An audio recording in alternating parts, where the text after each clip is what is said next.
আপনারা তো ভাই ভালো আছেন না? আপনাকে দোয়া শুভেতে আমরাও ভালো। দোয়া করবেন, আপনাকে অনেকে দোয়া করি। আজকেও আমরা ধান কাটতে পেরেছি, ধান কাটতেছি। আপনার ধান কাটা 8 থেকে শেষ দিলাম, আরও মোটামুটি 1 পার মতন আছে।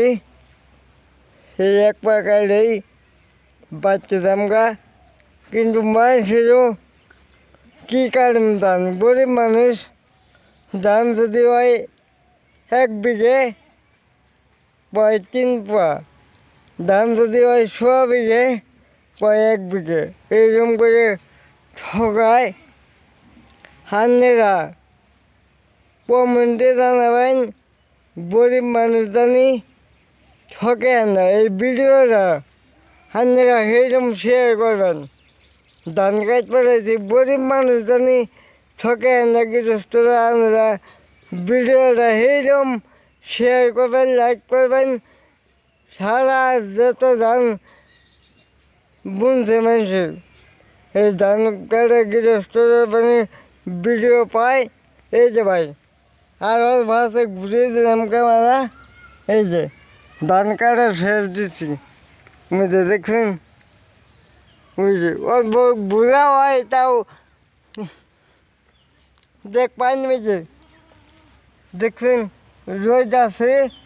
এই যে আর অল্প জায়গায় আছে, এই যে জানে নাই আমি কইলাম না, কিন্তু অনেকে ঘুরিয়ে দিছি। দেখুন এই যে ধান কাটা শেষ দিছি। আজকে রোদ উঠছে ভালোই। তুমি কিছু কম? গরিব মানুষ ধান কাট পড়াইছি, মানুষে ঠকায়, মানুষও ঠকায়। এই ভিডিওটা ভালো করে দেখবেন। আর দেখুন না খে গরিব মানুষ দেখে বলে দেখুন না, দেখবেন, শেয়ার করবেন, দেখবেন আর করবেন। গৃহস্থরা জানে জানাই দেয় গরিব মানুষ জানে ঠকায় না। এই ভিডিওটা আপনারা ভালো করে দেখবেন। ধান যদি 1.5 বিঘে হয় প্রায় 100 বিঘে, আর টেনে ঠকায় মুড়ে 1200 বিঘে, একেবারে 3 বিঘে পয়।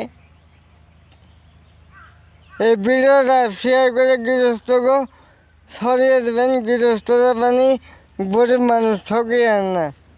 আসসালামু আলাইকুম।